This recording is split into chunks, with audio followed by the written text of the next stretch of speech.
Donde me acompaña Matías Pandolfi, biólogo del CONICET. Al principio del programa le prometimos cuáles son las rarezas más raras del mundo de la vida.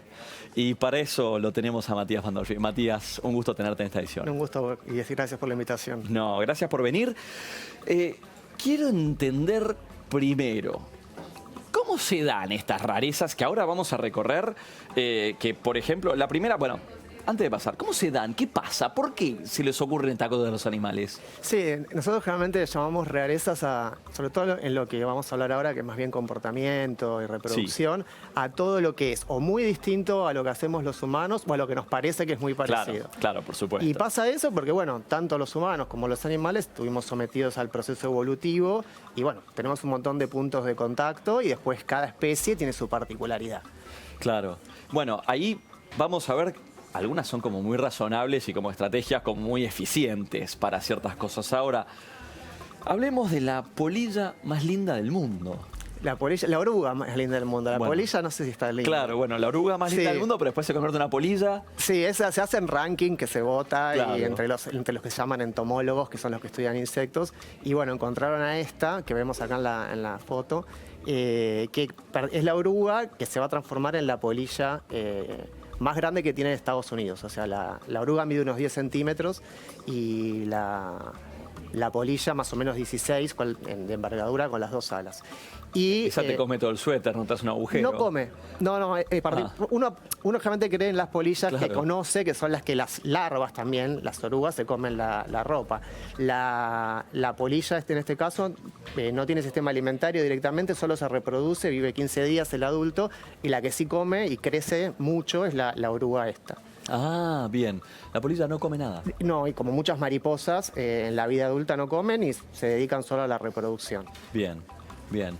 Y tenemos otro animal, otro miembro del reino animal que tiene una estrategia media rara en la reproducción sexual. La araña de Madagascar. La araña de Madagascar. Ahí está, hay un macho copulando con una hembra. Sí. Y lo que se descubrió fue algo muy curioso porque se descubrió que hacía una especie de, y le pongo comillas porque no es lo mismo, de sexo oral. ¿Cómo es eso? El macho, digamos, toma, digamos, previamente a la cópula, lo que hace, y después de la cópula, que la hace con esas patitas que tiene adelante, no tiene un pene, digamos, sí, saliva durante mucho tiempo sobre la abertura genital de la hembra. Eso fue algo muy raro porque, digamos, solo estaba descrito en algunos monos, en algunos murciélagos y en invertebrados no se veía. Y esa salivación lo que se cree es que, por un lado, deja a la hembra más tranquila en el sentido de que... ¿De que no se lo va a comer al macho? No se lo canibaliza. Claro. En las arañas es muy frecuente que haya canibalismo sexual. A diferencia de muchos otros animales, la hembra es mucho más grande que el macho. Y los machos tienen que ingeniárselas para no ser canibalizados. Y esa salivación se cree que genera una especie de catalepsia en la araña, que la mantiene como quieta durante el acto sexual. Y además genera, digamos, una mayor sobrevida de los espermatozoides del macho y evita que otros espermatozoides penetren después. Ah, hace como un tapón. Hace como un tapón. Eso se cree, eso es una especulación en base a un comportamiento que se observó por primera vez en una araña, digamos, ¿no? Que en este caso es esa salivación. Sí, pero acá me estás hablando de que el macho tiene una práctica sexual puntual que genera un efecto de tranquilidad en la hembra. Entonces lo que también podemos concluir, y acá hay una gran diferencia con los humanos, las mujeres tienen un órgano que está dedicado solamente al placer y decimos muchas veces que solamente en el caso de los humanos. En este caso de estos arácnidos en particular, ¿también tendrían un órgano solamente dedicado al placer? ¿Encontramos otro par en el reino animal? No hay un clítoris, digamos, pero hay, digamos, muchas terminaciones nerviosas y lo que se cree, digamos, es que, bueno, justamente esa parálisis es como un estado, digamos, en que entra la hembra. El macho aprovecha eso para evitar ser canibalizado. Igual no le importa, entre comillas, tanto al macho ser canibalizado porque vive muy poco.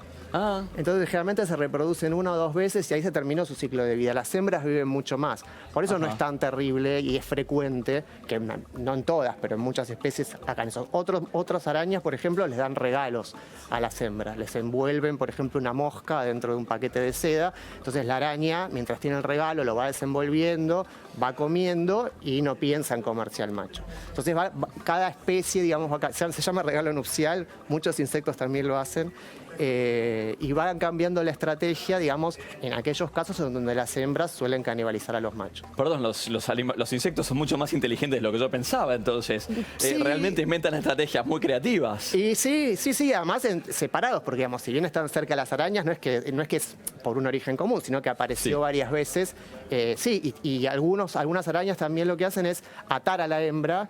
De hecho, la publicación, cuando se hizo el paper, le hicieron unas investigadoras uruguayas, le pusieron algo similar a la película, que ahora no me acuerdo el nombre, de las 9... ¿Las 50 sombras? Sí, de Grey. 50 sombras de Grey. Sí. Y bueno, el editor de la revista tuvo buena onda y se los dejó, pero es un macho que ata con unos hilos especiales a la hembra, copula y después...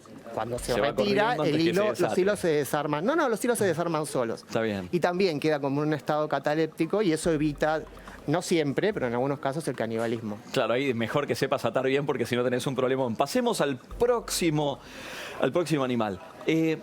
Los flamencos alimentan a sus pichones con sangre. Estamos viendo algo así como sangre que le dan al pichón. Parece sangre, pero en realidad es leche. ¿Cómo leche? Sí, las palomas, los flamencos y los pingüinos alimentan a sus crías con una leche, obviamente que es en su composición química muy parecida a la leche de los mamíferos. Se forma, digamos, en glándulas que están en el buche, que es una parte especializada del esófago de las aves, y están bajo el control de la prolactina, que es la misma hormona que los mamíferos, las hembras de mamífero, regula la síntesis de leche. Claro. Y lo que tiene ese color, porque como los flamencos se alimentan mucho de crustáceos, juntan ese color rojizo, y tiene ese aspecto sanguinolento. De hecho, después de esa alimentación que dura un tiempo, pierden bastante el color los padres, porque bueno, es una leche roja y bueno, parte de la pigmentación. Pero inversamente, si por X motivo los flamencos no se alimentan de esos crustáceos, se alimentan de otra cosa, ¿también ellos pierden el color? ¿Todo pierde el color? ¿Y la leche también? Lo que pasa es que en general se alimentan básicamente de filtrar eso. O sea, ellos buscan viven asociados a lagunas que tienen gran cantidad de artemia o de otro tipo de crustáceos y es su alimento, vamos, esencial. Los juveniles, por ejemplo, todavía no tienen ese color, se ven más blancos o más grisáceos. Pero los adultos sí son rosa. Y lo que no entiendo acá es por qué pareciera que un padre está pinchando la cabeza del otro padre. Sí, aparentemente ¿por qué esa posición tan rara? No se sabe bien en este video. O sea, las únicas explicaciones que se dieron es que bien los dos, porque tanto la madre como el padre las fabrican, ¿no? Bien. Acá los dos se alimentan. Las aves, a diferencia de los mamíferos, el cuidado es casi siempre biparental. O sea, la misma energía que invierte el padre y la madre en la crianza, a diferencia de los mamíferos que la mayoría no se da. Y ahí, lo que sucede es que la madre, que es la que está abajo, está alimentando y el padre está con el buche lleno ya también de esa leche. Y bueno, la única manera de hacerla acceder y no tragarla a él es pasarla por la cabeza de la madre y que por chorreo llega al pichón.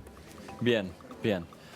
El otro, increíble total. El otro, la luciérnaga que come luciérnagas jugando a la luciérnaga. ¿Cómo es eso? Son hembras de luciérnagas, bichitos de luz, que uno los ve tan tiernos. Cada vez se ven menos. Cada vez se ven menos. Está difícil. Te diría que ya es excepción. Yo recuerdo cuando era chico que veía luciérnagas, cazaba, soltaba, etcétera.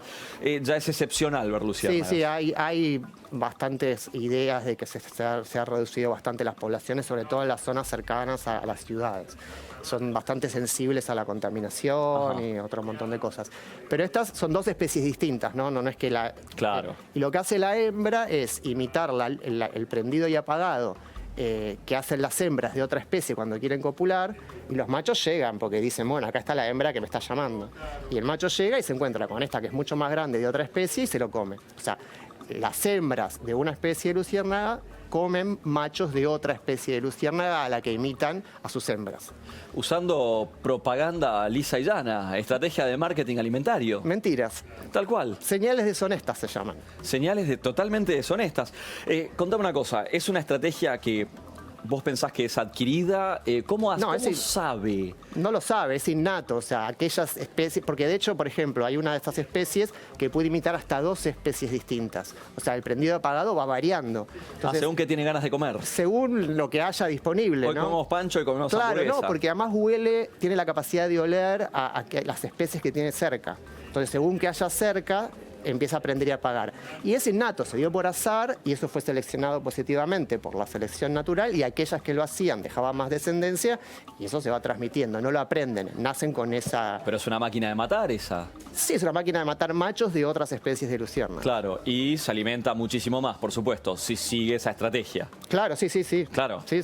Claro, o sea, cobra muchísimo. Bueno, vamos a el animal más simpático de la costa argentina. Y residente único del hemisferio sur. Nos tocaron a nosotros los pingüinos, a ellos les tocaron los... Piqueros son estos, no son piqueros. No son pingüinos. Azules. No. ¿Qué son? Contame. Son piqueros, patas azules, que viven en la zona de las Islas Galápagos y en varias costas del Pacífico, en varias zonas costeras del Pacífico, y tienen esas patas tan azules, sobre todo en el caso de los machos, y las tienen que exhibir en una especie de baile que a veces uno lo ve sumamente ridículo y piensa... ¿Cómo la hembra va a elegir semejante? Ahí está justo bailando. Y las hembras observan no solo que el baile se desarrolle de manera correcta, sino el color de las patas. Sí, las patas que son más verdosas, verdes. Las que son más verdosas indican, en realidad se hicieron análisis, digamos, esto lo hicieron los investigadores, aquellos bichos que tienen patas más verdosas tienen un sistema inmunológico mucho más fuerte. Ajá. Entonces, las que tienen la pata más azul es un poco más débil. Entonces la hembra, obviamente, no de manera consciente ni voluntaria, pero...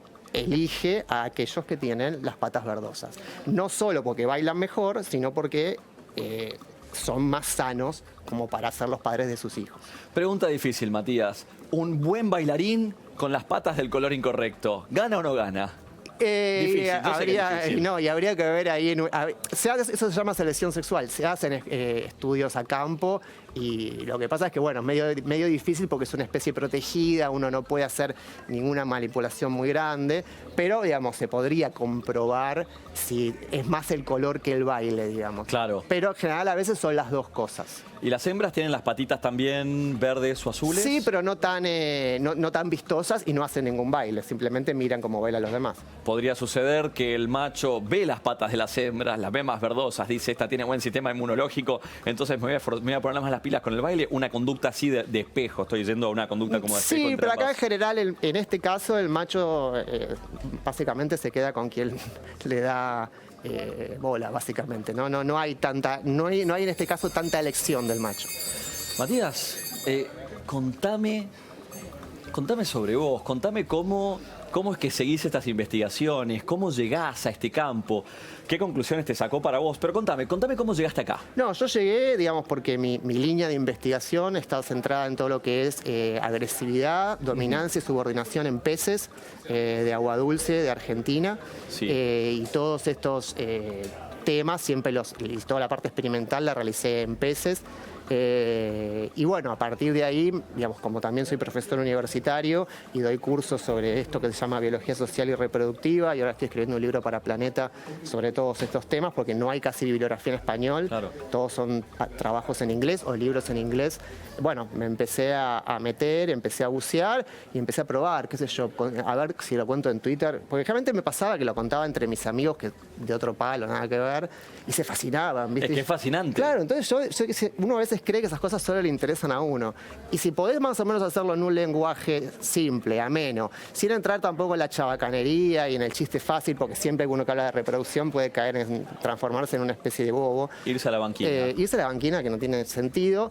Bueno, se transforma en algo de interés y ahí terminé en tratar de hacer divulgación de estos temas. Matías, igual decime tu Twitter, decime tu cuenta de Twitter. Matías Pandolfi. Matías Pandolfi, @Matías Pandolfi, sí. Te encontramos en Twitter, podemos... Nada que ocultar. Claro, tal cual. Pero bueno, venís a cara descubierta. Tenemos dos curiosidades más de los temas de los que vos normalmente hablás. Larva de Ah, escarabajo. Sí, esto es pobre los sapos, porque tienen los adultos predan sobre esos sapos. Generalmente los sapos comen insectos, ¿no? Pero en este caso hay unos escarabajos que cuando son adultos atacan a estos sapos. Pero también las larvas hacen una especie que se llama como un baile seductor, que se van como moviendo como si fuera una cobra que sale de un canasto, y los sapos creen que es una presa fácil, entonces van y la atacan. La larva se engancha a la boca del sapo y lo empieza a comer. Y lo come vivo prácticamente. ¿Lo come vivo? Sí, lo come vivo. Se le prende a la lengua, empieza a comer toda la musculatura de la lengua, la musculatura del paladar y se lo come vivo. Y los adultos, que son escarabajos ya formados, también atacan a estos sapos. Son animales que también, digamos, se los comen vivos, tienen la misma... Sí. No es común. Lo más común es que los anfibios preden sobre insectos. Claro. Pero bueno, este grupo de escarabajos, tanto las larvas como los adultos, predan sobre los anfibios adultos. ¿Y en dónde pasa Esto pasa en varios lugares. O sea, tienen distribución bastante amplia estos escarabajos. ¿Hay en Argentina estos? Estos son de África. No, en Argentina no conozco casos. Claro, perfecto. Vamos a los monos, a nuestros primos hermanos. Las titís. Primos hermanos de la biología. Las hembras copulan con 2 machos al mismo tiempo. ¿Cómo funciona eso y cuál es la estrategia detrás de eso? Sí, en general, en estas especies de monos que vemos acá, son especies que tienen lo que se llama cría cooperativa. Sí. En donde solamente se reproduce la pareja dominante, el macho y la hembra dominantes. Y los juveniles están inhibidos sexualmente y colaboran con el cuidado de las crías. Y pasan 2 cosas. En algunos casos se ha observado en esta especie que hay hembras que copulan con 2 machos, que suelen ser hermanos o pueden no ser hermanos. Pueden no ser o ser pero hermanos. en general pueden ser hermanos porque al ser hermanos es más tolerante que estén en el grupo. Ahí es la estrategia, ¿no? Claro, porque lo que sucede... Siempre lo que sucede con los animales es que, salvo en humanos, que uno lo puede hacer a través de test de ADN, es que para los machos hay siempre incerteza de paternidad. Claro. Ningún macho tiene la seguridad plena de que esa cría de esa hembra es suya. Claro. Entonces, ahí lo que sucede es que los 2 machos se encargan de esa cría y de ayudar a la hembra a llevar adelante la crianza, porque en realidad ninguno sabe de quién es, digamos. Porque lo que ocurre es lo que se llama competencia espermática. O sea, los machos no compiten, pero lo que compite son los espermatozoides de los machos dentro de la hembra. Y aquellos espermatozoides más rápidos y más fuertes y más veloces son los que van a fecundar a la gameta femenina. Pero al mismo tiempo, si estos son hermanos, la descendencia tal cual va a tener la misma genética. La misma no, pero bueno, muy parecida. Eso es lo que explica un poco, digamos, por qué esto de la cría cooperativa. Y el cromosoma Y sería el mismo. Si fuera una cría macho... Si fuera una cría macho, XY, y los 2 hombres que compiten sería el mismo exactamente. Se repetiría la genética. De hecho, lo que explica esto de la cría cooperativa es que si bien no pasan todos los genes, sí pasa un porcentaje. Algo que sucede también es que solo la hembra reproductora se reproduce. Y si alguna otra hembra llega a quedar preñada, esa hembra reproductora le mata a la cría. O sea, hay un infanticidio por parte de la hembra que es muy poco frecuente. En general, los que cometen infanticidio en primates o leones son los machos. Son los machos, claro. Pero por otro motivo, porque en realidad el infanticidio lo cometen cuando desplazan al macho dominante. Claro. Y si las hembras están con crías, no se van a reproducir porque si están en lactancia no están ovulando. Entonces eso hace que el ciclo se cierre y que las hembras vuelvan a entrar en una ovulación. Claro, Matías Pandolfi, @Matías Pandolfi en Twitter. Muchas gracias por ser parte de esta edición de Más. Muchas gracias a ustedes.